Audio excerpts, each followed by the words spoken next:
오늘의 부동산 이슈입니다.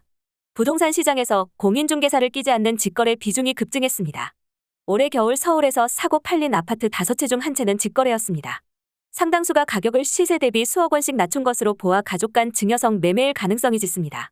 전문가들은 이상 저가 거래가 매도자와 매수자의 호가 격차를 키우면서 부동산 거래 절벽을 심화시킨다고 지적합니다. 보금자리론으로 대출을 받아 주택을 마련한 일시적 이주택자들이 대출금 상환을 앞두고 부동산 경기 침체로 집이 팔리지 않아 발만 동동 구르고 있습니다. 어떻게 된 일인지 바로 보러 가시겠습니다. 직장인 김 씨는 최근 네이버 부동산에서 서울 강동구 고덕그라시움의 실거래가를 보고 급하게 근처 공인중개사무소에 전화를 걸었습니다. 4개월 전에 11억 8,500만 원에 팔린 아파트가 9억 원에 거래돼 비슷한 매물이 있는지 궁금했습니다. 하지만 돌아온 대답은 직거래여서 싸다라는 말뿐이었습니다. 김 씨는 집값이 하도 떨어졌다길래 기대했는데 그 가격에 나온 매물은 없더라? 라면서 아무리 직거래라지만 더 비싼 가격으로 사전이 꺼려지는 게 사실이라고 말했습니다. 19일 국토교통부 실거래가 공개 시스템을 분석한 결과 지난해 12월 서울 아파트 매매 796건 가운데 22.4%인 178건이 직거래로 집계됐습니다. 직거래 비중은 2021년 9월 5.2%에서 12월 12.2%, 2022년 3월 13.3%로 늘다가 6월 10.3%로 주춤하더니 9월 17.4%로 급증해 이제 20%를 넘어섰습니다. 올해 1월에도 이 같은 추세가 이어지는 중입니다. 현재까지 총 176건 중 38건이 직거래로 파악됐습니다. 직거래는 매도자와 매수자가 공인중개사 없이 집을 직접 사고 파는 방식입니다. 통상 중개수수료를 아끼거나 세금을 절약하기 위한 수단으로 쓰이기 때문에 시세보다 저렴하게 거래되는 경우가 많습니다. 지난 3일 거래된 서울 강동구 명일동 현대 131제곱미터는 최저호가 16억 원보다 4억 5천만 원 싼 11억 5천만 원에 손바뀜됐습니다. 지난해 12월 14일 팔린 서울 서대문구 DMC파크 뷰자이 84.9제곱미터 역시 최저호가 11억 원보다 2억 5천만 원 저렴한 8억 5천만 원에 거래됐습니다. 전문가들은 직거래 가운데 이처럼 시세보다 수억 원씩 낮춘 거래 상당수를 배우자나 자녀 등 특수관계인 간 증여성 매매로 추정합니다. 거액의 세금을 내고 증여하는 대신 낮은 가격으로 팔면 세금을 아낄 수 있기 때문입니다. 현행법상 시가와 거래대가의 차액이 시가의 30% 또는 3억 원보다 낮으면 정상 매매로 인정해 증여세가 부과되지 않습니다. 문제는 극심한 부동산 침체기에 가격을 크게 낮춘 직거래가 시장을 교란하며 거래 절벽을 심화시킨다는 점입니다. 집값이 떨어지는 시기 매수자는 이전 거래의 유형에 상관없이 보다 비싼 가격에 집을 선뜻 사려고 하지 않습니다. 그렇다고 매도자 입장에서는 직거래 때문에 호가를 낮추고 싶지 않아 합니다. 결국 매수인과 매도인이 각각 부르는 호가 격차가 커지면서 거래가 성사되지 않습니다. 집을 꼭 팔아야만 하는 집주인은 울며 겨자 먹기로 싼 값에 집을 내놓을 수밖에 없는데 이 결과로 시세는 더 낮아지게 됩니다. 하명진 직방 빅데이터 랩장은 직거래는 요즘과 같은 조정기의 증여세를 아끼기 위한 가족 간 거래의 수단이 된다. 라면서 직거래 자체가 나쁜 것은 아니지만 이상 저가 거래는 집값 하락에 낙폭을 키우고 거래 경색을 유발할 수 있다. 라고 말했습니다. 국토부는 최근 전국 아파트 거래에서 직거래가 차지하는 비중이 크게 높아지자 특수관계인 간 이상 고저가 직거래에 대한 고강도 기획조사를 벌이고 있습니다. 국토부 관계자는 모든 저가 직거래를 불법 거래라고 단정할 수는 없으나 시세보다 현저히 낮은 가격으로 거래되는 경우 거래 침체 속에서 시세를 왜곡해 시장 불안을 초래하는 등 부작용을 낳을 수 있다. 라면서 위법 행위가 적발될 경우 엄중 조치에 투명한 거래 질서를 확립하겠다. 라고 말했습니다. 보금자리론으로 대출을 받아 주택을 마련한 일시적 이주택자들이 대출금 상환을 앞두고 부동산 경기 침체로 집이 팔리지 않아 발만 동동 구르고 있습니다. 23일 연합뉴스에 따르면 부산시 기장군에 거주 중인 A씨는 2021년 초주택담보대출의 일종인 보금자리론을 통해 3억 원을 대출받았습니다. 보금자리론은 이사 등의 이유로 일시적으로 이주택이 된 경우 기존 주택을 2년 내 처분하는 조건으로 대출을 허용합니다. 이렇게 일시적 이주택자가 된 A씨는 올해 3월 초까지 원래 살던 주택을 처분해야 하는 상황. 하지만 아직 주택이 팔리지 않고 있습니다. 부동산 경기가 침체하면서입니다. A씨는 작년 8월부터 급매로 내놨다. 라며 보통 3개월이면 부동산 거래가 되는데 아직도 집을 사겠다는 사람이 없다. 라고 했습니다.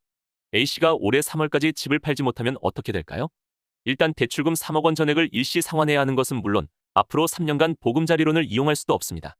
정부는 지난 12일 소득세법, 지방세법, 종합부동산세법 시행령 개정안을 발표해 일시적 이주택자의 주택처분 기한을 기존 2년에서 3년으로 연장한 바 있습니다. 하지만 이 개정안은 일시적 이주택자가 1세대 1주택자로서 세금 혜택을 받도록 한 것일 뿐 A씨는 대상에 포함되지 않습니다. A씨만 이런 난관에 부닥친 게 아닌 것으로 확인됐습니다. 한국주택금융공사 홈페이지 등에는 보금자리론을 통한 일시적 이주택자들의 주택처분기한 관련 문의가 쏟아지고 있습니다. 한국주택금융공사 관계자는 문제를 충분히 인지하고 있고 내부 검토 진행 중이라고 밝혔습니다. 오늘의 부동산 이슈 네티즌들의 반응을 살펴보며 마치겠습니다. 여러분들의 의견도 댓글로 남겨주세요. 사실은 직거래가가 시장 정상가이고 중개사에 내놓는 가격이 희망호가일 뿐이다. 최근 5년간 200에서 300% 개거품 낄 때도 증여성 직거래나 극소수 이상거래로 개폭등시켜 시세가 형성됐었구먼. 반대로 폭락할 때는 이러면 왜 안 됨? 과연 직거래가 시장 교란인가가 궁금하네요. 시장 경제의 흐름에 따르면 수요와 공급에 따라 가격이 조율되어야 하는데 무조건 떨어진다고 해서 그게 나쁜 것인지 오른다고 좋은 것인지 생각해 봐야 할 듯합니다. 3억 싸게 거래하면 중개비 웃돈 준다 하니 바로 알아봐 줌. 기다리면 미분양 물량 핵폭탄급으로 떨어지는데 집은 주거 목적 아니면 사지 마시길. 아직 멀었어요. 가지 마시고 연락도 하지 마세요. 반 더 내려가면 그때. 부동산도 시세 조작하는데 가담한다. 정부는 부동산 중개사도 조져야 됨. 지난 폭등 때도 그랬지. 말도 안 되는 비싼 가격에 한 건 송사되면 즉시 모든 호가, 수억 원씩 모두 올리고. 그때는 잊었냐? 수수료만 받으려고 아등바등 발광만 떠는 건가 봄. 오른 가격은 정상이고 생각보다 많이 내린 가격은 별나라 달나라 가격인가. 우리나라 아파트 가격 폭망하길. 집값이 몇 년 사이 2배 이상 오른 곳이 있으니 절반은 뚝 떨어져야 정상이지. 3억은 턱도 없지. 무슨 아파트가 금으로 지었는지 왜 그렇게 비싼지. 그러니 젊은이들이 애를 낳지 않고 버티기를 하는데 큰 몫을 차지하지. 비싸게 내놓아서 안 팔리는 겁니다. 17년도 가격으로 내놓으세요. 더 말도 안 되는 금액으로 급매하면 왜 안 팔릴까? 자기 손해를 보기 싫어서 못 파는 거지. 안 팔려? 그럼 가격을 더 낮춰. 오를 땐 좋았잖아요. 최소한 18년 수준으로 낮춰야 팔리지. 호가 잔뜩 올려놓고 안 팔린대.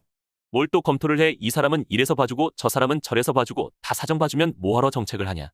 팔고 싶은 가격으로 팔고 싶은데 안 팔리니 발 동동. 세제 혜택 악용하지 말고 조건 안 되면 경매로라도 내놔라. 정부 자금은 꽁돈 같더냐? 팔 기회는 있었음. 다만 더 큰 욕심 이때를 놓치게 했지. 지금도 욕심 때문에 정리 안 되는 것임. 그냥 2주택자지. 일시적 2주택은 무슨 가격 계속 낮춰보면 팔릴 거임. 급매 안 나간다. 급급매도 안 나간다. 급급 급매라면 매수인이 붙을 거다. 오를 땐 좋고 가격 더 낮추어 파세요.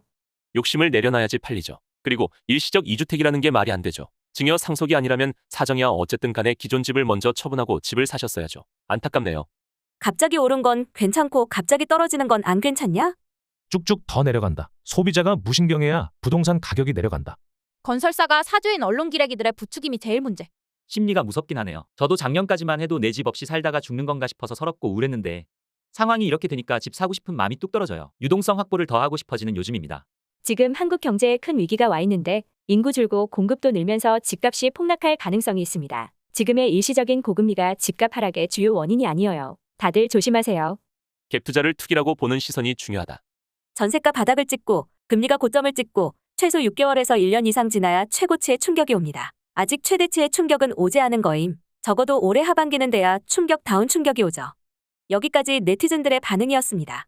시청해주셔서 감사합니다. 여러분들의 의견도 댓글로 남겨주세요. 구독과 좋아요는 영상 제작에 큰 힘이 됩니다.